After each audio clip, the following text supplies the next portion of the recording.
வணக்கம் நேயர்களே, ஃபீபாவின் இன்றைய காலை தியானத்திற்காக உங்களை அன்புடன் வரவேற்கிறேன். ஃபீபா நேயர்களுக்கு அன்பின் வாழ்த்துக்கள். மல்கியா 1வது அதிகாரம் 6வது வசனம்.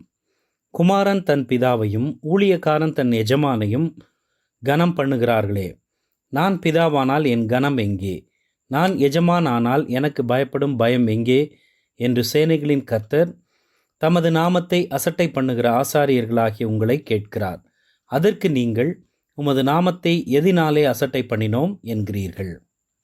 அன்பான நேயர்களே, மல்கியா தீர்க்கதரிசன புஸ்தகம் என்பது தேவனுடைய மக்கள் தேவனுக்கு பயப்படுகிற பயம் இல்லாதபடி, அவருக்கு செலுத்த வேண்டிய பலிகளை செலுத்தாதபடி, அவர் கொடுக்க வேண்டிய காணிக்கைகளை கொடுக்காதபடி ஏனோ தானோ என்று வாழ்ந்த ஒரு நிலையை சுட்டி காட்டுகிறது.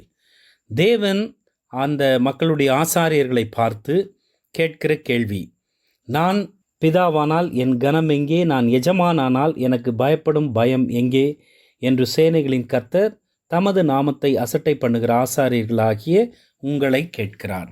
அவர் பிதாவானால் நாம் அவருடைய பிள்ளைகள், அவர் எஜமானானால் நாம் அவருடைய வேலைக்காரர்கள் அல்லது அவருக்கு சொந்தமானவர்கள்.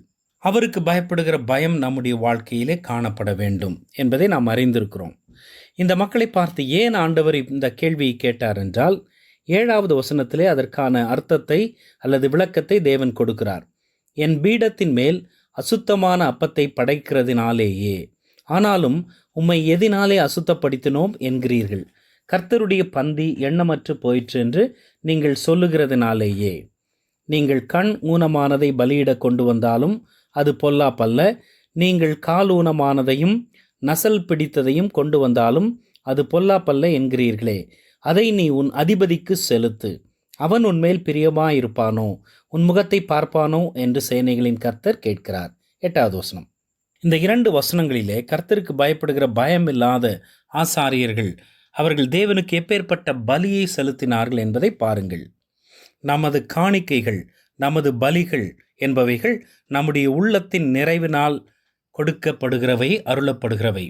எதினால் நாம் நிறைந்திருக்கிறோமோ அப்பேற்பட்ட நிறைவான காரியத்தை தேவனுக்கு காணிக்கையாக பலியாக நாம் கொடுப்போம். இந்த இஸ்ரவேல் மக்களுக்கு தேவன் கொடுத்த ஒரு குறிப்பிட்ட கட்டளை என்னவென்றால், லேவியராகமம் 22வது அதிகாரம் 20வது வசனத்திலே, பழுதுள்ள ஒன்றையும் செலுத்த வேண்டாம், அது உங்கள் நிமித்தம் அங்கீகரிக்கப்படுவதில்லை என்று சொல்லுகிறார். பின்னணியை பார்த்தால் தேவனுக்கு செலுத்தப்படுகிற பலிகளை குறித்து தேவன் அவர்களுக்கு கட்டளை கொடுக்கும்போது எந்த விதமான ஊனமோ எந்த விதமான குறைபாடோ இருக்கிற எந்த ஒரு மிருகமும் பலியாக கொடுக்கப்படலாகாது என்று தேவன் கட்டளையிடுகிறார். ஏன் இந்த கட்டளையை தேவன் கொடுக்கிறார் என்றால், கொடுக்கப்படுகிற மிருகம் ஒரு குறைவற்றதாக இருக்க வேண்டும். ஏனென்றால் எல்லா பலி மிருகங்களும் எல்லா பலிகளும் வரப்போகிற பரிபூர்ணமான பலியாகிய ஆண்டவராகிய இயேசு கிறிஸ்து தம்மையே சிலுவையிலே அர்ப்பணித்ததை, அவர் பழுதற்றவராக, பாவமற்றவராக, குற்றமற்றவராக, எந்த விதமான தண்டனைக்கும் பாத்திரர் அல்லாத அவர் தன்னையே நமக்காக பலியாக தந்ததை சுட்டி காட்டுகிற ஒன்று. எனவேதான் பழுதற்ற எந்த விதமான ஊனமும் மற்ற ஒரு மிருகம் பலியாக கொடுக்கப்பட வேண்டும். இவ்வாறு இந்த மக்கள் பலி கொடுக்க வரும்போது ஊனமானதை, நசல் பிடித்ததை, குறை உள்ளதை கொண்டு வந்தார்களானால் அதனுடைய அர்த்தம் என்னவென்று பார்த்தால், அதை ஆசாரியர்களும் அங்கீகரிக்கிறார்கள் என்று அர்த்தம். ஆசாரியர்கள் தேவனுக்கும் மனிதருக்கும் மத்தியிலே நிற்க வேண்டியவர்கள். மனிதருடைய ஜெபங்களை, மனிதருடைய பலிகளை, காணிக்கைகளை தேவனுக்கு படைக்க கூடிய விதத்திலே தேவன் ஏற்படுத்தின மத்தியஸ்தரை போல இருப்பவர்கள் ஆசாரியர்கள். அவர்களே இன்றைக்கு நீர்த்து போக செய்து விட்டார்கள் தேவனது சத்தியத்தை. இப்பேற்பட்ட குறையுள்ள மிருகங்களை அங்கீகரித்தார்கள் என்றால், தேவனாகிய கர்த்தர் தம்முடைய குமாரனாகிய இயேசு கிறிஸ்துவை பழுதற்ற பலியாக இந்த உலகத்திற்கு அனுப்ப போகிறார் என்பதை அவர்கள் அதை சமரசம் செய்து கொள்ளுகிறார்கள். அவரை அவர்கள் அங்கீகரிக்கப் போவதில்லை என்பதை சுட்டிக்காட்டும் முகமாய் இப்பேற்பட்ட காரியத்தை செய்தார்களோ என்று அஞ்சத் தோன்றுகிறது. எனக்கு அருமையான தேவ பிள்ளைகளே, நம்முடைய வாழ்க்கையிலே தேவனுக்கு உரிய இடத்தை நாம் கொடுத்திருக்கிறோமா? தேவனை கனப்படுத்துகிற விதத்திலே கனப்பண்ணுகிறோமா?